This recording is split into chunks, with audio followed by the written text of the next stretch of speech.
नमस्कार विद्यार्थी मित्रांनो, युअर ऑनलाईन गुरुजी या यूट्यूब चॅनलमध्ये तुम्हा सर्वांचं स्वागत। तर या व्हिडिओमध्ये आपण इयत्ता 8वीच्या भूगोल विषयातील दुसरा पाठ पृथ्वीचे अंतरंग समजून घेणार आहोत। जर आणखीन तुम्ही माझ्या चॅनलला सबस्क्राइब केलं नसेल तर खाली दिलेल्या सबस्क्राइब बटनाला क्लिक करा व त्यासमोरील बेल आयकॉनला दाबायला विसरू नका। चला तर मग पाहूयात पृथ्वीचे अंतरंग। तर पृथ्वीची निर्मिती कशी झाली हे आपण याआधी ऐकलेलंच आहे। तर पृथ्वीची निर्मिती जेव्हा झाली तेव्हा पृथ्वी ही उष्ण वायुरूप गोळ्याच्या स्वरूपात होती। हळूहळू जेव्हा पृथ्वी स्वतःभोवती फिरू लागली तेव्हा ती थंड होत गेली। थंड होत असताना ती पृष्ठभागाकडून केंद्राकडे अशी थंड होत गेली। मग पृथ्वीचा जो पृष्ठभाग आहे तो आधी थंड झाला आणि थंड होत असताना वायुरूप अवस्थेतील पृथ्वी आधी द्रवरूप अवस्थेत आली आणि त्यानंतर पृष्ठभाग घनरूप अवस्थेत आला आणि अशा प्रकारे पृथ्वीचा एक स्थायू रूप असं पृथ्वीला स्वरूप प्राप्त झालं। पृथ्वी थंड होण्याची जी क्रिया आहे ती पृष्ठभागाकडून केंद्राच्या दिशेत झाल्याने पृथ्वीच्या बाह्य भागास थंड व घन स्वरूप प्राप्त झाले। म्हणजे पृथ्वीची थंड होण्याची क्रिया आहे ती कशी झाली, पृष्ठभागाकडून केंद्राच्या दिशेत झाली। त्यामुळे जो आधी बाह्य भाग आहे तो आधी थंड झाला आणि तो घन स्वरूपात आला, तेव्हा त्याला भूकवच असे म्हणतात। आणि पृथ्वीच्या अंतरंगामध्ये जेव्हा आपण पृष्ठभागाकडे जाऊ तेव्हा उष्णता काय होत जाते, पृष्ठभागाकडून केंद्राकडे गाभ्याकडे ती उष्णता वाढत जाते। सातत्याने गाभ्याकडे जात असताना उष्णता ही काय होत जाते, वाढत जाते आणि काही विशिष्ट खोलीवर गेल्यानंतर त्या ठिकाणचं जे अंतरंग आहे पृथ्वीचं ते अर्धद्रव स्वरूपात आहे।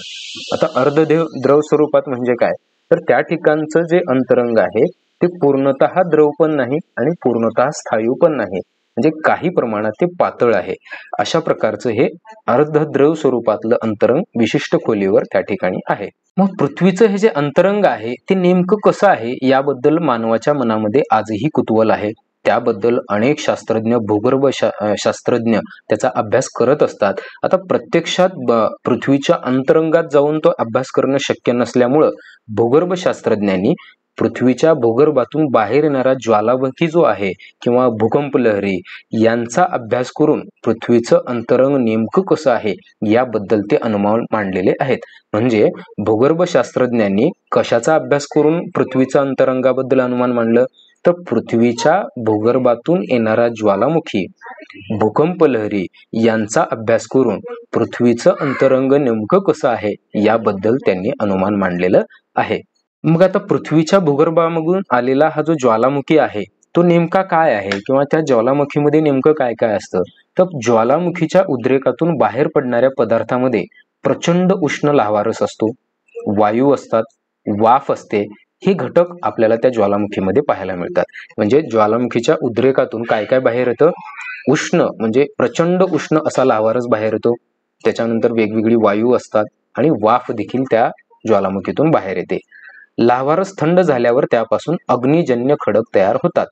अग्निजन्य खडक कशापासून तयार होतात, तर ज्वालामुखीमधून बाहेर येणारा जो उष्ण लाव्हारस आहे तो जेव्हा थंड होतो, थंड झाल्यानंतर त्यापासून तयार झालेला जो खडक असतो त्याला अग्निजन्य खडक असे म्हणतात। त्याचबरोबर तापमान, घनता, गुरुत्वाकर्षण बल, दाब यांच्या अभ्यासातील अनुमानावरून अंतरंगाची रचना समजून घेता आली। मग ज्वालामुखी आणि भूकंप लहरी सोबतच तापमान, घनता, गुरुत्वाकर्षण बल, दाब यांचा अभ्यास करून देखील पृथ्वीच्या अंतरंगाची रचना समजून घेण्यासाठी जे अनुमान मांडले, तर्क मांडले, ते तर्क मांडून त्या अंतरंगाची रचना समजून घेण्यात आली। उदाहरणार्थ जेव्हा आपण खाणीमध्ये जातो, खाणीमध्ये जसं जसं आपण खोलवर जाऊ तसं तसं पृथ्वीचं किंवा त्या भूगर्भातलं जे तापमान आहे ते आपल्याला वाढत जाताना दिसेल। म्हणजे जसं आपण खाणीमध्ये आत जाऊ तशी तशी गरमी, तापमान वाढत चाललेलं आपल्याला लक्षात येईल। तसेच ज्वालामुखीच्या उद्रेकातून बाहेर येणारा लाव्हारस तप्त असतो, यावरून पृथ्वीचा अंतर्भाग उष्ण व प्रवाही असावा असे अनुमान भूगर्भ शास्त्रज्ञांनी काढले। म्हणजे आता ज्वालामुखी जो येतो तो पृथ्वीच्या भूगर्भामधून येतो आणि भूगर्भामधून येणारा हा ज्वालामुखी अतिशय उष्ण आणि तप्त असल्यामुळे पृथ्वीचा अंतर्भाग हा कसा असला पाहिजे, तर पृथ्वीचा अंतर्भाग हा उष्ण असला पाहिजे। आणि बाहेर येणारा लाव्हारस हा कसा असतो, पातळ असल्यामुळे तो एका ठिकाणातून दुसऱ्या ठिकाणी वाहत जातो, प्रवाही असतो। मग जर आतून भूगर्भातून येणारा लाव्हारस जर प्रवाही असेल तर पृथ्वीचा अंतर्भाग देखील कसा असला पाहिजे, उष्ण आणि प्रवाही असला पाहिजे, असं अनुमान भूगर्भशास्त्रज्ञांनी काढले. पृथ्वीच्या निरनिराळ्या भागात दरवर्षी असंख्य भूकंप होतात, त्यामुळे भूकंप लहरी निर्माण होतात. या भूकंप लहरी पृथ्वीच्या अंतर्गाभ्यातून प्रवास करतात. त्यांची दिशा व वेग यांचा अभ्यास करून अंतरंगाच्या रचनेबाबत अनुमान केले जाते. मग आता आपण पाहिलंय की वर्तमानपत्रात किंवा न्यूजमध्ये आपण नेहमी बघतो की कुठं ना कुठं भूकंप झालेलं आपल्याला ऐकण्यात किंवा पाहण्यास मिळतं. मग हे जे भूकंप असतात, या भूकंप लहरीचा पृथ्वीच्या अंतर्गाभ्यामध्ये ज्या भूकंप लहरी प्रवास करतात, त्यांची दिशा, त्यांचा वेग कमी आहे का जास्त आहे, यावरून पृथ्वीच्या अंतरंगाबाबतच्या रचनेचा अनुमान भूगर्भशास्त्रज्ञांनी केलेला आहे. भूकवचाच्या अभ्यासासाठी मानवाने विंधन छिद्र देखील पाडली आहेत. म्हणजे भूकवचाचा अभ्यास व्हावा यासाठी मानवाने अनेक प्रकारचे विंधन छिद्रे देखील काय केलेली आहेत, पाडलेली आहेत. माहित आहे का तुम्हाला? आता बघा, या ठिकाणी काही माहिती दिलेली आहे आपल्या पृथ्वीबद्दलची. आपल्या पृथ्वीची निर्मिती सुमारे 460 कोटी वर्षापूर्वी झाली. म्हणजे आपली पृथ्वी जी निर्माण झाली ती कधी झाली, तर सुमारे 460 कोटी वर्षापूर्वी झाली. प्रारंभिक अवस्थेत पृथ्वी कशी होती? वायुरूप होती. त्यामधील उष्णता उत्सर्जन होऊन प्रक्रिया हळूहळू थंड होत गेली. म्हणजे प्रारंभिक अवस्थेमध्ये जेव्हा पृथ्वी निर्माण झाली तेव्हा ती कशा स्वरूपात होती? वायुरूप अवस्थेत होती. वायुरूप अवस्थेत असलेल्या पृथ्वीमधून उष्णतेचं उत्सर्जन झालं. उत्सर्जन म्हणजे काय? तर उष्णता बाहेर पडली आणि उष्णता बाहेर पडत गेल्यामुळं ती प्रथमतः कुठल्या स्थितीमध्ये आली? प्रथम ती द्रवरूप स्वरूपात आली. म्हणजे वायुरूप अवस्थेतून ती डायरेक्ट स्थायी रूप झाली का? तर नाही. तर वायुरूप अवस्थेतून सर्वात प्रथम ती द्रवरूप अवस्थेत आली आणि कालांतराने पृथ्वीचा सर्वात बाह्य भाग हा थंड झाला आणि त्यानंतर पृथ्वीच्या बाह्य भागाला घनरूप अवस्था प्राप्त झाली. त्यालाच पृथ्वीचे त्या भागालाच आपण काय म्हणतो? भूकवच असे संबोधतो. अजूनही सूर्यमालेच्या जे बाह्य ग्रह आहेत, सूर्यमालेच्या बाहेरची काही ग्रह आहेत, ती अजूनही वायुरूप अवस्थेतच आहेत. तर अशा प्रकारे पृथ्वी जी तयार झाली ती कशी तयार झाली? आधी 460 कोटी वर्षापूर्वी पृथ्वी निर्माण झाली. सुरुवातीला ती कशा स्वरूपात होती? वायुरूप अवस्थेत होती. त्यातील उष्णता उत्सर्जन होऊन वायुरूप अवस्थेची ती कशात झाली? द्रवरूप अवस्थेत झाली आणि द्रवरूप अवस्थेचं पुन्हा त्याचं रूपांतर कशात झालं? पृष्ठभागाकडून ती हळूहळू स्थायी रूप म्हणजे घनरूप अवस्थेत जाऊ लागली. सगळ्यात वरचा जो घनरूप अवस्थेचा जो थर आहे त्याला आपण काय म्हणतो? भूकवच असे म्हणतो. मग आता पृथ्वीच्या अंतरंगाची रचना कशी आहे हे आता पाहूयात आपण. भूपृष्ठापासून गाभ्याकडे होणाऱ्या बदलात प्रामुख्याने तापमान, घनता यांचा समावेश होतो. म्हणजे भूपृष्ठाकडून जर आपण गाभ्याकडे गेलो तर नेमका कशामध्ये बदल होतो? तर भूपृष्ठाकडून गाभ्याकडे जाताना आपण पाहिलं की तापमान वाढत जातं. त्याचसोबत जी घनता आहे त्या घनतेमध्ये देखील काय होत जातं? बदल होत जातो. मग या दोन गोष्टीमध्ये होणाऱ्या बदलावरून पृथ्वीच्या अंतरंगाचे काही विभाग पाडलेले आहेत, काही प्रकार पाडलेले आहेत. ठीक आहे, त्याचं वर्गीकरण केलेलं आहे. मग हे जे पृथ्वीचं अंतरंगाचं जे वर्गीकरण आहे ते कसं केलेलं आहे? तर पहा, पृथ्वीच्या अंतरंगाचे जे विभाग आहेत ते प्रामुख्याने 3 प्रकार केलेले आहेत. म्हणजे 3 विभागात त्याचं वर्गीकरण केलेलं आहे. जो पहिला विभाग आहे तो आहे भूकवच, दुसरा जो आहे तो प्रावरण आणि तिसरा जो आहे तो गाभा. म्हणजे पृथ्वीच्या अंतरंगाचे प्रमुख 3 विभागामध्ये वर्गीकरण केलेलं आहे. सर्वात वरचा जो असतो घन स्वरूपातला तो असतो भूकवच. त्यानंतर भूकवचानंतर जो येणारा विभाग असतो तो असतो प्रावरण आणि त्यानंतर जो तिसरा आहे तो आहे गाभा, जो सगळ्यात पृथ्वीच्या केंद्रामध्ये असतो. मग आता या 3 विभागाचं परत 2 विभागामध्ये वर्गीकरण म्हणजे उपप्रकारात त्याचं वर्गीकरण केलेलं आहे. भूकवचाचं वर्गीकरण 2 प्रकारात केलेलं आहे. एक आहे खंडीय कवच आणि दुसरा आहे महासागरीय कवच. म्हणजे पृथ्वीचा जो पृष्ठभाग आहे तो 2 प्रकारचा आहे. एक आहे खंडीय म्हणजे जिथं जमीन आहे तो, आणि महासागरीय जिथं पाणी आहे ते. म्हणजे पाणी आणि जमीन अशा 2 प्रकारामध्ये भूकवचाचं काय केलेलं आहे? वर्गीकरण केलेलं आहे. त्यानंतर भूकवचानंतर गाभ्याकडे जात असताना जो दुसरा विभाग सांगितलेला आहे तो आहे प्रावरण. आता प्रावरणाचे देखील 2 विभागात उपप्रकारात वर्गीकरण केलेलं आहे. ते एक उच्च प्रावरण आणि निम्न प्रावरण. आणि जो तिसरा आहे गाभा देखील 2 प्रकारात वर्गीकरण केलंय. एक आहे बाह्य गाभा आणि एक आहे अंतर्गाभा. म्हणजे पृथ्वीच्या अंतर्गाचे प्रमुख 3 विभाग भूकवच, प्रावरण आणि गाभा. परत त्या प्रत्येकाचे 2-2 उपप्रकार, भूकवचाचा खंडीय कवच, महासागरीय कवच, प्रावरणाचे उच्च प्रावरण, निम्न प्रावरण आणि गाभ्याचे बाह्य गाभा आणि अंतर्गाभा. पृथ्वीचं हे अंतरंग किंवा या अंतरंगाची जी रचना आहे ती आता आपण या चित्राच्या साहाय्याने समजून घेऊयात. तर पहा, आपण जर इथं पाहिलं तर सर्वात वरचा भाग हा निळ्या याच्याने दिसत आहे. तर हा जो आहे पृथ्वीचा सगळ्यात वरचा भाग आहे, हा आहे भूकवच. आता भूकवच हे निळं का दिसते? कारण आपण जर पाहिलं तर पृथ्वीवर जमिनीपेक्षा पाण्याचं प्रमाण जास्त आहे. त्याच्यामुळे पृथ्वी आकाशातून पाहिली असता कशी दिसते? निळी दिसते. मग हा भूकवच हा 2 प्रकारचा आहे, एक खंडीय कवच आणि एक महासागरीय कवच. ठीक आहे. मग भूकवचानंतर जो पुढचा भाग आहे तो आहे प्रावरण. आता प्रावरणाचे देखील आपण 2 प्रकार पाहिले होते. एक होता उच्च प्रावरण आणि दुसरा होता निम्न प्रावरण.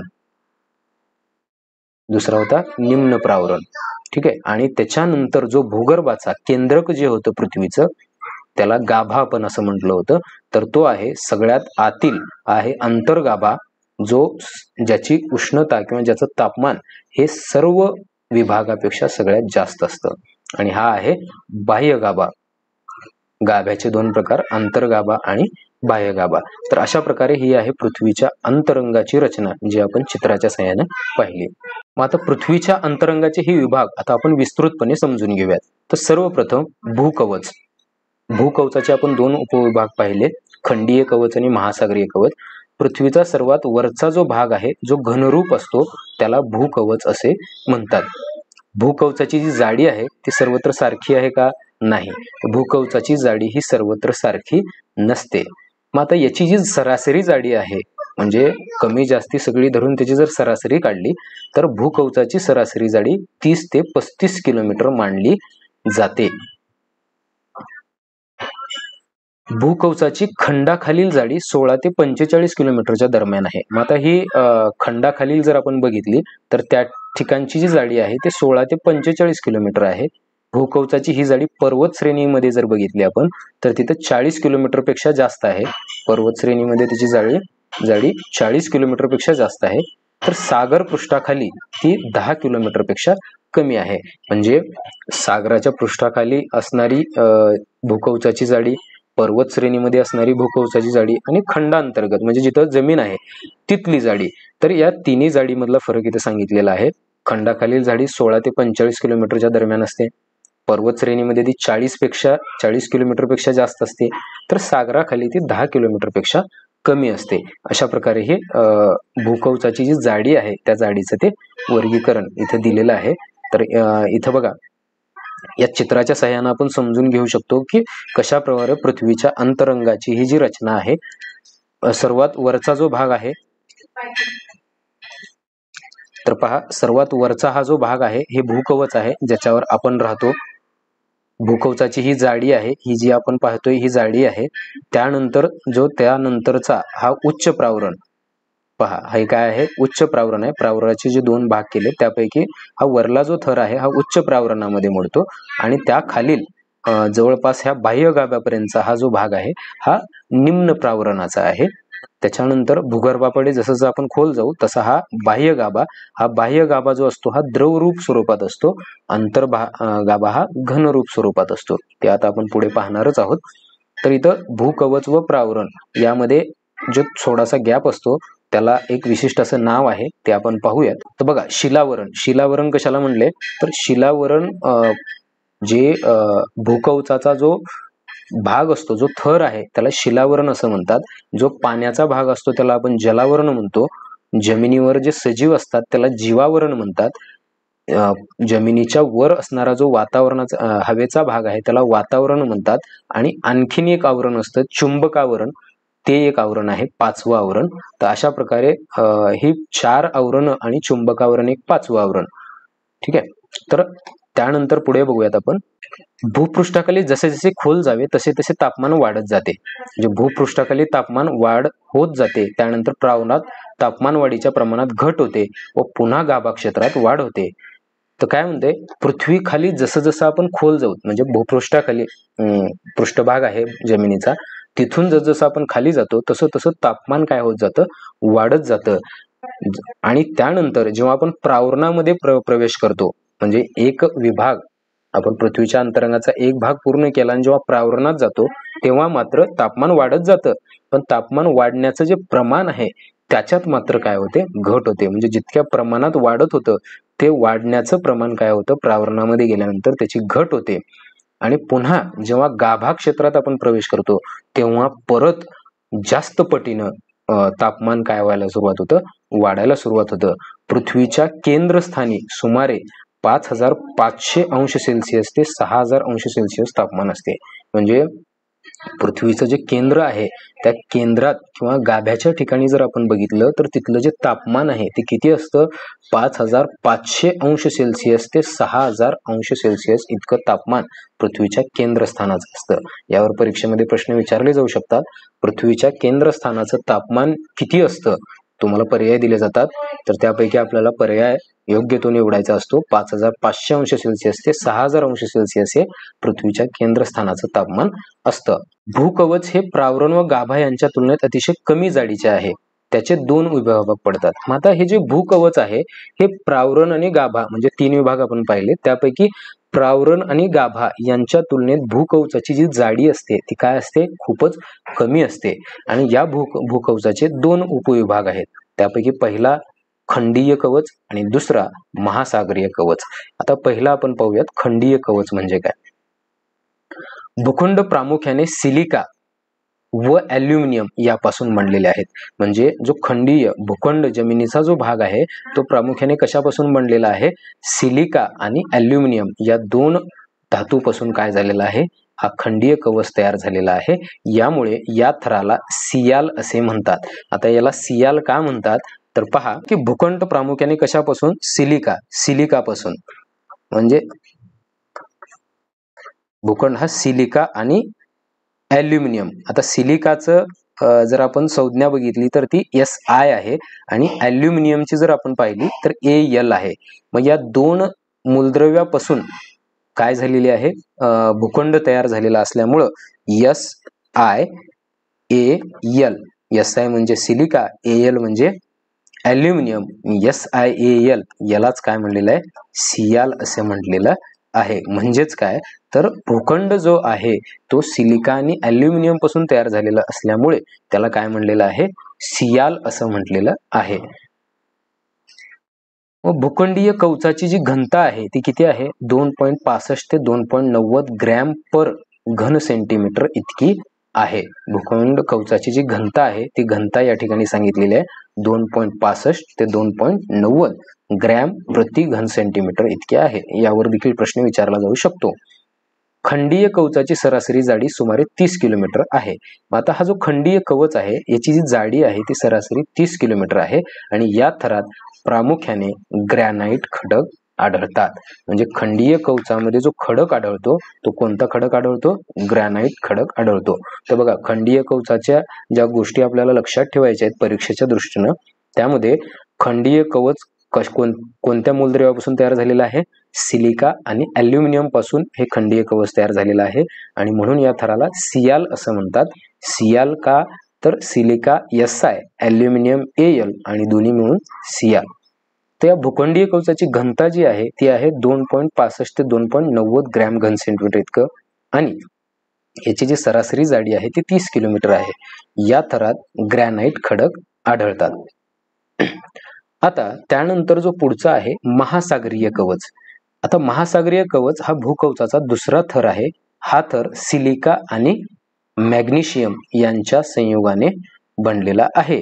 त्याला पूर्वी सायमा असं म्हटलेले आहे किंवा पूर्वी काय म्हणायचे याला, सायमा. आता सायमा का तर बघा, तर महासागरीय जे कवच आहे ते कशापासून बनलेलं आहे, सिलिका. तर सिलिकाला काय SI, सिलिकाची संज्ञा आहे SI आणि मॅग्नेशियमची संज्ञा आहे Mg. याला काय म्हणलेलं आहे, SiMg असं तयार होतं आणि याला वाचन करताना किंवा लक्षात ठेवण्यासाठी म्हणून त्याला काय म्हणलेलं आहे, सायमा असं म्हटलेलं आहे. काय म्हणलेलं आहे, SiMg, सायमा असं म्हटलेलं आहे. आता सायमा म्हणजे काय तर महासागरीय कवच आणि हे कशापासून तयार झालेलं आहे, सिलिका आणि मॅग्नेशियम या 2 मूलद्रव्यापासून तयार झालेलं आहे आणि याचं नाव आहे सायमा. तर पुढे या थराची जी सरासरी जाडी आहे ती 7 ते 10 किलोमीटर आहे. महासागरीय कवचाची घनता 2.9 ग्रॅम घन सेंटीमीटर ते 3.3 ग्रॅम घन सेंटीमीटर इतकी आहे आणि या थरात प्रामुख्याने बेसॉल्ट व गॅब्रो हे खडक आढळून येतात. तर आपल्याला महासागरीय कवचाबद्दल काय काय लक्षात ठेवायचं आहे, तर महासागरीय कवच कशापासून तयार झालेलं आहे, सिलिका आणि मॅग्नेशियम पासून तयार झालेलं आहे. यालाच सायमा असं म्हणतात. बघा, म्हणजे भूकवचाची दोन नावं, सियाल आणि सायमा. सियाल खंडीय कवच आणि महासागरीय कवचाला सायमा असं म्हणतात. या थराची सरासरी जाडी 7 ते 10 किलोमीटर आहे. महासागरीय कवचाची जी घनता आहे ती 2.9 ग्रॅम ते 3.3 ग्रॅम पर घन सेंटीमीटर इतके आहे आणि या थरात जो खडक सापडतो तो बेसॉल्ट व गॅब्रो हे खडक आढळून येतात. दोन्हीची तुलना करून आपण काय करू शकतो, फरक दोन्हीचा काढून आपण त्या गोष्टी लक्षात ठेवू शकतो. तर बघा, पृथ्वीच्या अंतरंगात विविध थरामधील मूलद्रव्ये. बघा, सगळ्यात सुरुवातीच्या थरामध्ये सिलिकॉन आणि ॲल्युमिनियम सापडतं, त्यानंतर सिलिकॉन मॅग्नेशियम सापडतं आणि त्यानंतर निकेल आणि आयर्न हे देखील धातू तिथं किंवा मूलद्रव्य तिथं सापडतात. तर बघा, माहित आहे का तुम्हाला, यामध्ये काही गोष्टींची माहिती दिलेली आहे. त्यामध्ये खंडीय कवच व महासागरीय कवच यांच्या घनतेमध्ये विलकता आहे हे कॉन्रॅड या शास्त्रज्ञाने शोधून काढले, म्हणून या विलकतेला कॉन्रॅड विलकता हे नाव दिलेले आहे. आता कॉन्रॅड विलकता म्हणजे काय, तर बघा, जेव्हा खंडीय कवच म्हणजे आता समजा इथं पाणी आहे आणि त्या पाण्याच्या खाली या ठिकाणी जमीन आहे, इथं खंड आहे, किंवा खंडीय कवच आणि महासागरीय कवच या दोन्हीला वेगळं करणारी जी विलकता आहे, विलकता म्हणजे वेगळं करणारी, मग ही जी विलकता आहे ही कोणत्या शास्त्रज्ञाने शोधून काढली, कॉन्रॅड या शास्त्रज्ञाने शोधून काढली. आणि म्हणून त्या विलकतेला म्हणजे खंडीय कवच आणि महासागरीय कवच या दोन्हीला वेगळं करणारी विलकता त्याला कॉन्रॅड विलकता असे म्हणतात. कॉन्रॅड विलकता कोणत्या दोन गोष्टीच्या मध्ये आहे, खंडीय कवच आणि महासागरीय कवच यांच्यामध्ये कॉन्रॅड विलकता आहे. त्यानंतर भूकवच व प्रावरण यांच्यामध्ये जी विलकता आहे ती मोहोरोव्हिसिक या शास्त्रज्ञाने शोधून काढली, म्हणून या विलकतेला मोहो विलकता असे नाव देण्यात आलं. म्हणजे जसं आपण खंडीय भूकवच व महासागरीय भूकवच यांना वेगळं करणारी जी विलकता आहे त्याला कॉन्रॅड विलकता म्हणलो. त्यानंतर भूकवच अशा प्रकारे एवढा थर पसरलेला आहे आणि तिथून काय सुरू होतो, तिथून सुरू होतो प्रावरण. मग भूकवच आणि प्रावरण यांना वेगळं करणारी जी विलकता आहे त्या विलकतेला मोह विलकता असे म्हणतात. त्याचं कारण आहे, कारण ती विलकता कोणी शोधून काढली, मोहोरोव्हिसिक या शास्त्रज्ञांनी शोधून काढली. त्यानंतर प्रावरण व गाभा यांच्यामध्ये जी विलकता आहे, म्हणजे प्रावरण आणि गाभा यांच्यामध्ये जी विलकता आहे ती गटेनबर्ग या शास्त्रज्ञांनी शोधून काढलेली आहे, म्हणून त्याला गटेनबर्ग विलकता असे नाव देण्यात आले. म्हणजे भूकवच, खंडीय भूकवच आणि महासागरीय भूकवच यांच्यामधील विलकता कॉन्रॅड विलकता, भूकवच व प्रावरण यांच्यामध्ये जी विलकता आहे त्याला मोह विलकता आणि प्रावरण आणि गाभा यांच्यामध्ये जी विलकता आहे त्याला गटेनबर्ग विलकता असे म्हणतात. यानंतर आता जो पुढचा विभाग आहे, पृथ्वीच्या अंतरंगातील जो पुढचा विभाग आहे तो आहे प्रावरण. भूकवचाखाली प्रावरणाचे थर आढळतात. प्रावरणाचे उच्च प्रावरण व निम्न प्रावरण असे दोन विभाग केलेले आहेत. म्हणजे जसे भूकवचाचे खंडीय भूकवच आणि महासागरीय भूकवच असे दोन विभाग केले, तसे प्रावरणाचे उच्च प्रावरण आणि निम्न प्रावरण असे उपविभाग केलेले आहेत. उच्च प्रावरण हे जास्त प्रवाही असते. याच भागात शिलारस कोठी आढळतात, ज्यामधून ज्वालामुखीच्या उद्रेकादरम्यान हा शिलारस पृथ्वी पृष्ठावर येतो. म्हणजे जो उच्च प्रावरण आहे, जो वरच्या भागात असतो, तो जास्त प्रवाही असतो. याच भागामध्ये शिलारसच्या कोठी असतात, म्हणजे त्या ठिकाणी ज्वालामुखी साचलेला असतो आणि म्हणून जेव्हा भूकंप वगैरे होतो, ज्वालामुखीच्या उद्रेका वेळेस जो पृथ्वीच्या पृष्ठभागावर शिलारस येतो तो कुठून येतो, या उच्च प्रावरण या थरातूनच आलेला असतो. प्रावरणाच्या या भागास दुर्बलावरण असेही म्हणतात. मग प्रावरणाचा हा जो उच्च प्रावरण हा भाग आहे याला दुर्बलावरण असेही म्हणतात, कारण हा खूप दुर्बल असतो. म्हणजे आपण काय म्हणूया त्याला, वीक असतो, अशक्त असतो. यामध्ये बऱ्याच हालचाली होतात आणि तिथूनच आपल्याला भूकंपाचे जे धक्के बसतात ते याच प्रावरणातून बसतात, म्हणून याला दुर्बलावरण असंही म्हटलेलं आहे. भूकंपाची केंद्रे प्रामुख्याने याच भागात आढळतात. भूपृष्ठापासून सुमारे 42 किलोमीटर खोलीनंतर प्रावरणास सुरुवात होते. मग आता भूकंपाची जी केंद्रे असतात ती याच थरामध्ये आढळतात आणि जो भूपृष्ठ आहे त्या भूपृष्ठापासून सुमारे 42 किलोमीटर खोल गेल्यानंतर प्रावर्णाला सुरुवात होते. प्रावर्णातील अंतर्गत शक्तीमुळे होणाऱ्या हालचालीतून भूपृष्ठावर पर्वत निर्मिती, द्रोणी निर्मिती, ज्वालामुखी, भूकंप यासारख्या प्रक्रिया घडतात. मग आता हा जो दुसरा थर आहे प्रावरण, या प्रावरणामध्ये ज्या अंतर्गत शक्ती असतात किंवा ज्वालामुखीची जी हालचाल होते, या हालचालीमधूनच भूपृष्ठावर पर्वताची निर्मिती होते, द्रोणी निर्मिती होतात, ज्वालामुखी येतो, भूकंप येतो. या सगळ्या ज्या गोष्टी घडतात त्या कोणत्या थरामध्ये घडतात? या दुसऱ्या प्रावरणामध्ये घडणाऱ्या हालचालीमुळे घडून येतात. या भागात 2400 ते 2900 किलोमीटर खोलीवरील तापमान 2200 अंश सेल्सिअस ते 2500 अंश सेल्सिअस पर्यंत असावे असे अनुमान आहे. म्हणजे बघा, या भागातलं जे तापमान असतं म्हणजे 2400 ते 2900 किलोमीटर खोलीवर जर आपण गेलो तर तिथलं तापमान हे किती असतं? 2200 अंश सेल्सिअस ते 2500 अंश सेल्सिअस इतकं असतं. तेथील खडकाच्या रचनेत व घनतेत एकाएकी बदल होतो. प्रावरणाची खोली 2870 किलोमीटर असावी असा शास्त्रीय अंदाज आहे. प्रावरणाची सरासरी घनता 4.5 ग्रॅम घन सेंटीमीटर असून खोलीनुसार घनतेत वाढ होत जाते. याचे कारण म्हणजे वाढत जाणारा दाब हे आहे.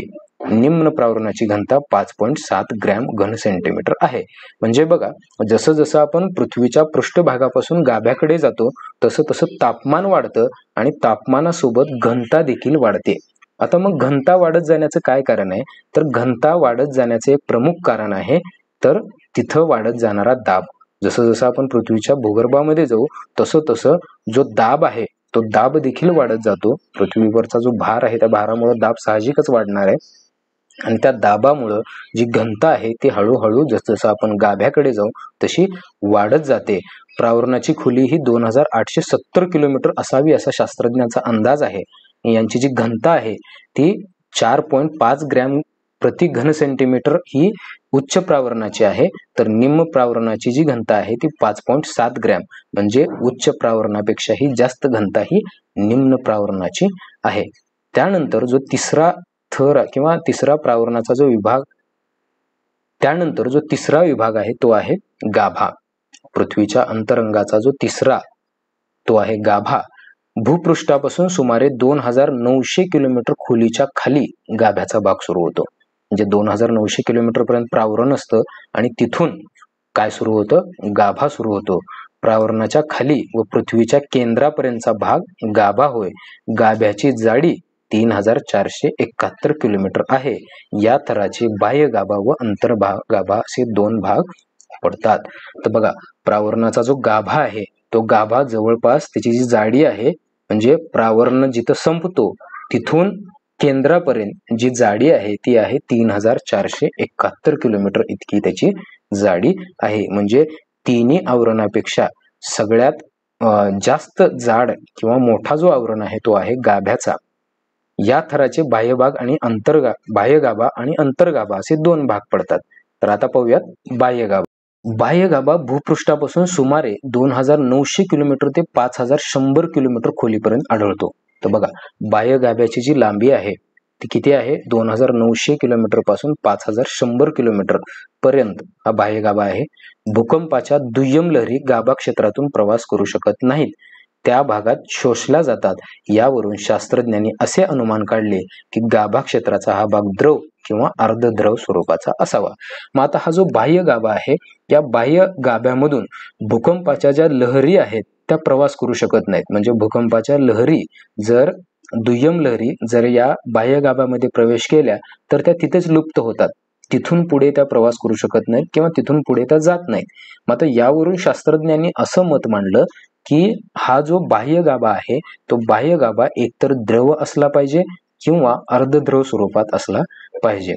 भूकंपाच्या प्राथमिक लहरी मात्र गाभा क्षेत्रातून प्रवास करतात, परंतु त्यांचा वेग या भागात मंदावतो. परंतु ज्या प्राथमिक लहरी म्हणजे ज्या प्रमुख लहरी असतात त्या मात्र या ह्याच्यातून बाह्य गाभातून प्रवेश करतात आणि प्रवासही करतात, परंतु जो अपेक्षित वेग असतो तो वेग मात्र या भागामध्ये नसतो, तो मंदावतो. बाह्य गाभ्याची घनता 9.8 ग्रॅम प्रति घन सेंटीमीटर इतकी आहे. द्रवरूप बाह्य गाभ्याचे तापमान सुमारे 5000 सेल्सिअस इतके आहे. तर बघा, बाह्य गाभ्याची घनता ही किती आहे? 9.8 ग्रॅम घन सेंटीमीटर इतके आहे. द्रवरूप बाह्य गाभ्याचे तापमान 5000 अंश सेल्सिअस इतके आहे. पृथ्वीच्या अंतरंगातील बाह्य गाभा हा द्रवरूप पदार्थाचा बनलेला आहे व या थरात लोह खनिजाचे प्रमाण अधिक आहे असे हे आपण शिकलो आहोत. बाह्य गाभ्याच्या या द्रवरूप भागात ऊर्ध्वगामी प्रवाह निर्माण होतात, हे या भागाचे आणखी एक वैशिष्ट्य आहे.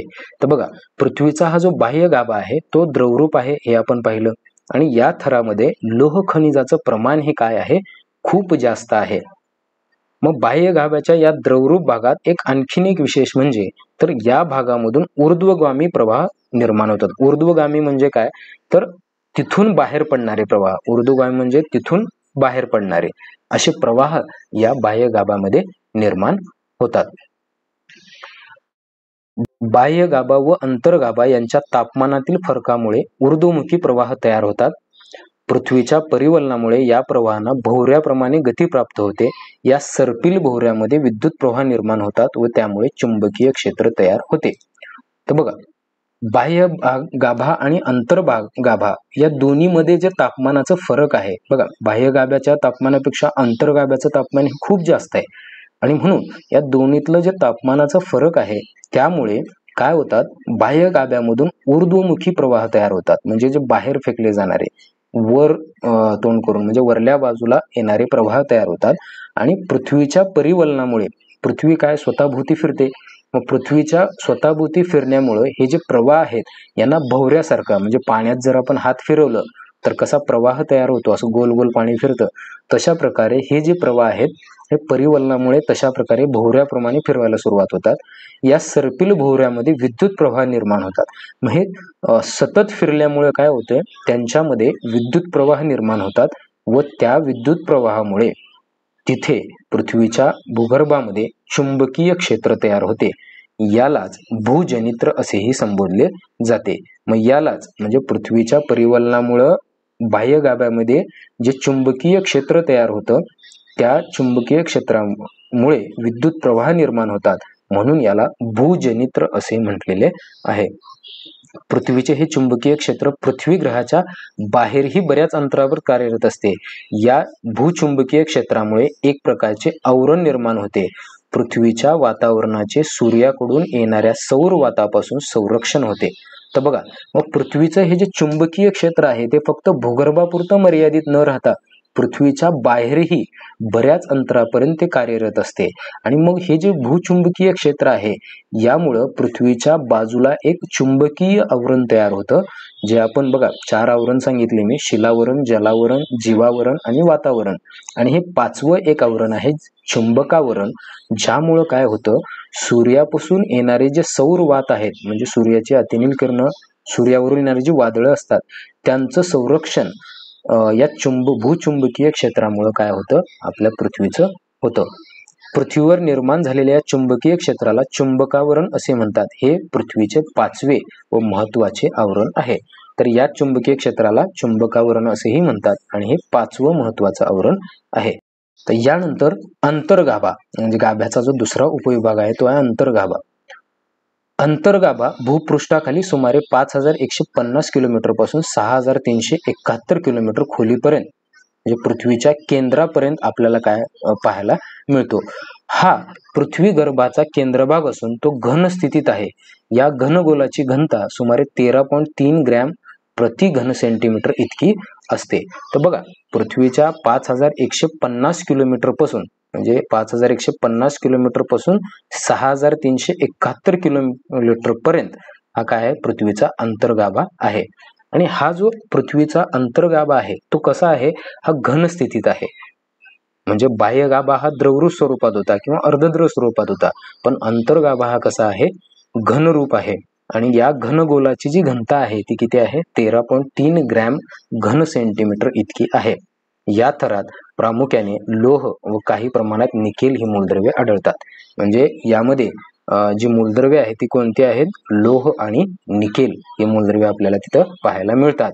त्यामुळे त्यास निफे असेही म्हणतात. मग आता निफे काय म्हणतात? तर लोहला काय म्हणतात? Fe, आयर्न म्हणतो आपण त्याला. आणि निकेलला काय आहे? Ni, निकेलची संज्ञा. म्हणजे पृथ्वीच्या या अंतर्गाभ्यामध्ये निकेल आणि आयर्न हे 2 मूलद्रव्य सापडतात, म्हणून त्याला निफे असं म्हटलं जातं. गाभ्यामध्ये या भागातील पदार्थ प्रचंड दाबाखाली असल्याने अंतर्गाभा घनरूप आहे. तेथील तापमान साधारणपणे सूर्याच्या पृष्ठीय तापमाना इतके असते. म्हणजे गाभ्यामध्ये संपूर्ण पृथ्वीचा दाब ह्या भूगर्भावर पडल्यामुळे हा गाभा प्रचंड दाबाखाली असतो, म्हणून हा अंतर्गाभा कसा आहे? घनरूप आहे. आणि येथील तापमान जर आपण पाहिलं तर सूर्याच्या पृष्ठभागावरचं जे तापमान आहे तितकं तापमान या अंतर्गाभ्याचे असते. तर अशा प्रकारे हे झाले पृथ्वीच्या अंतरंगाची रचना. पृथ्वीच्या अंतरंगाची रचना त्यामध्ये भूकवच, प्रावरण आणि गाभा, आणि या 3 विभागाचे परत उपविभाग. भूकवचाचे खंडीय भूकवच, महासागरीय भूकवच, प्रावरणाचे उच्च प्रावरण, निम्न प्रावरण, आणि त्यानंतर गाभ्याचा अंतर्गाभा आणि बाह्य गाभा. अशा प्रकारे हे पृथ्वीच्या अंतरंगाची रचना आहे. त्यांच्या तापमानामध्ये कशा प्रकारचा बदल होत जातो, त्यानंतर कोणत्या आवरणाची किंवा कोणत्या थराची किती जाडी आहे, घनता कशी वाढत जाते, कोणत्या थरामध्ये कोणती मूलद्रव्य आपल्याला आढळून येतात, ह्या सर्व गोष्टींचा अभ्यास आपण या पाठामध्ये केलेला आहे. तर तुम्हाला हा व्हिडिओ कसा वाटला? व्हिडिओ आवडल्यास व्हिडिओला लाईक करा, चॅनलला सबस्क्राईब करा, मित्रांना शेअर देखील करा. थँक्यू.